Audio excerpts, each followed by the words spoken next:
Magandang araw po mga kawangis ko kung saan sulok ka ng mundo at nakakanood ng aking channel. Ito ang inyong likod, Anton Olsons, sa mga kapwa ko OFW, lalong-lalo dyan sa Middle East, Yumkin Said. Sa mga nakasubscribe na sa akin dyan, Shukran Kater. Sa mga hindi pa nakasubscribe, please don't forget to subscribe my channel and like my videos. Ngayon nakakatuwa po ang pag-uusapan natin kasi nga sinabihan ni Jaime Marcos na bonjing si Romualdez at dapat paalisin na dyan sa bilang isang Speaker of the House sa Kongreso. Panoorin po muna natin ang kanyang mga litanya ni Jaime Marcos. Ay nabahaba kong pagsisilbi sa Kongreso sa 12 taon na nananilihan kami. Ang trabaho ng kongrestista sa pagkaalam ko ay maging kinatawan ng kanilang distrito o kanilang sektor. Bakit naman ngayon ay naging tagabantay na lamang sila ng humihiyaw na dambuhalang sanggol?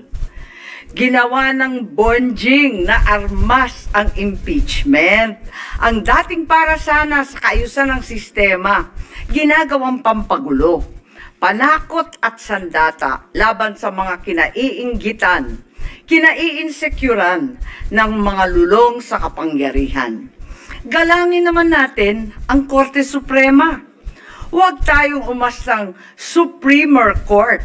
Supremest pa. Wala namang ganun ah.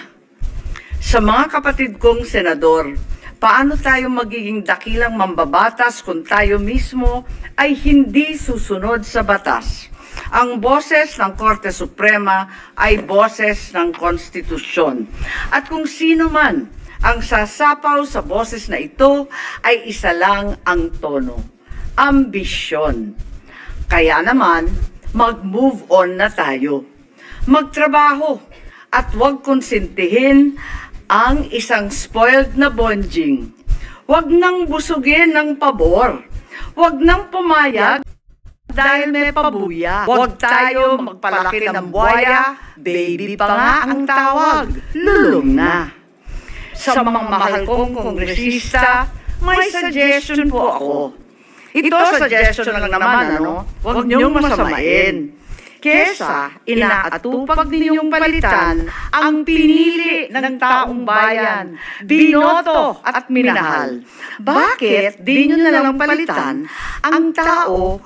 Kayo naman lang ang pumili. Ayaw paawat ng iba sa kakaflex. Ano kaya kung yung speaker nyo na lang ang paltan nyo? Kaya nyo yan. At dahil dito, bumuboto ako ng malakas na oo. O ayan, narinig niyo ba mga kawangis ko? Wow na ba? Wow na wow. Malinaw pa sa sabaw. Sa sobrang anghang mga sinabi ni, ni Senadora Jaime Marcos. Pero bago natin bigyan po ng reaction ng kanyang statement dyan na galing sa Senado, congratulations ulit sa mga bumoto po. Yan sa mga senador na bumoto kay BP Sara. Congratulations. Okay, now. Yan po ang statement ni Jaime Marcos yung kahapon po doon sa Senado na inis siya kay Romualdez na sinabi niyang bonjing, otherwise alis na lang siya bilang isang Speaker of the House sa Kongreso. Di ba mahanghang pa sa labuyo kung pakinggan mo? Pero kung sasabihin mong bonjing, kahit ako hindi ko matanggap. Sasabihin kang bonjing, ano ba yung tawag dyan? Patabaying baboy. Patabaying baboy. Anong gagawin mo? Pang sumo wrestler? Ito naman talaga si Jaime Marcos. Walang ibang mga sinasabi kung didiritsahan. Ito dati si senadora na to, dati kapag nagsasalita, mayroon pang alinlangan eh. Ngayon hindi na talaga eh. Direct to the point na eh. Kapag mayroon siyang gustong sabihin, sasabihin niya na talaga eh. Lalong-lalo to si Romualdez, di ba? First kasi niya to eh. Ay, ito naman kasi si Tambaluslos, kung umasta kasi, parang siya na talaga ang presidente ng Pilipinas. Parang si BBM na yata ang sumusunod sa kanya eh.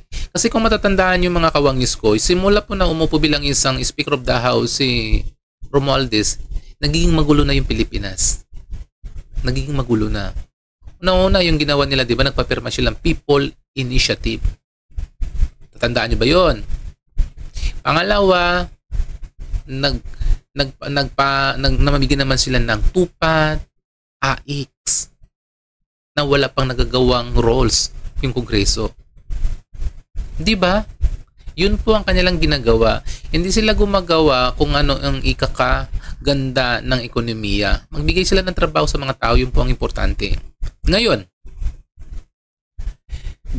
bakit nagagalit si Amy Marcos? Unang-una, wala nang respeto si Martin Romualdez sa Supreme Court. Parang ang lumalabas, ang Kongreso na ang pinakamataas sa lahat. Diba?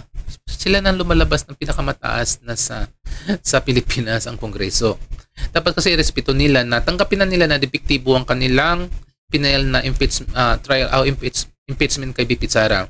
Kasi unang-una, Senado. Bakit ang Senado hindi pumanik sa Kongreso?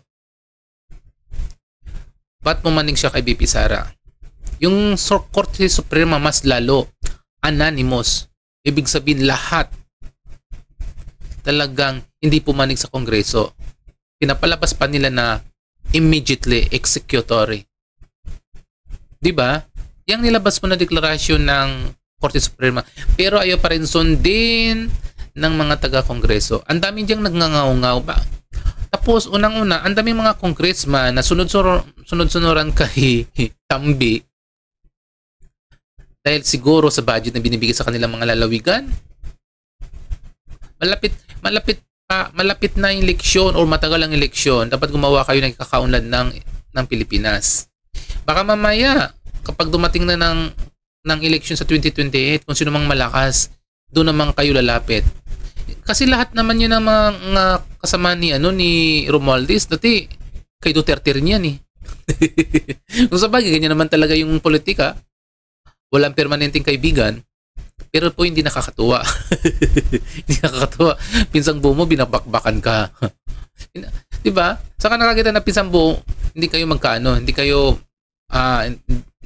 iba yung pag-uugali yung dalawa. Kaya ang nangyayari, nagiging magulo ang Pilipinas kasi nga wala namang ibang iniimbestigahan nila kundi lahat na lang mga Duterte. Sa unang taon na panunungkulan nila dyan sa Kongreso, ang una nilang tinanggal ay ang SMNI.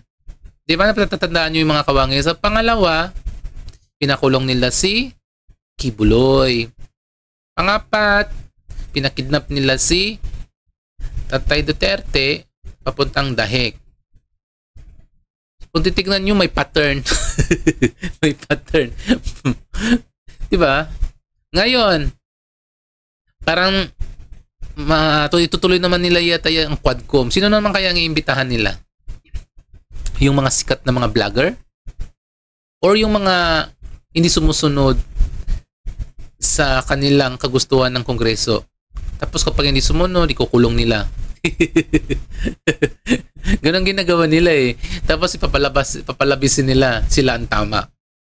Dapat kasi makinig din sila sa mga balita, sa mga alingaw-ngaw na naririnig nila na talagang sawang-sawa na yung mga taong bayan sa nangyayari sa Kongreso. Tigil na nila yung kabalbalan nila na ginagawa nila. Hindi na natutuwa yung mga tao, hindi natutuwa sa kanila.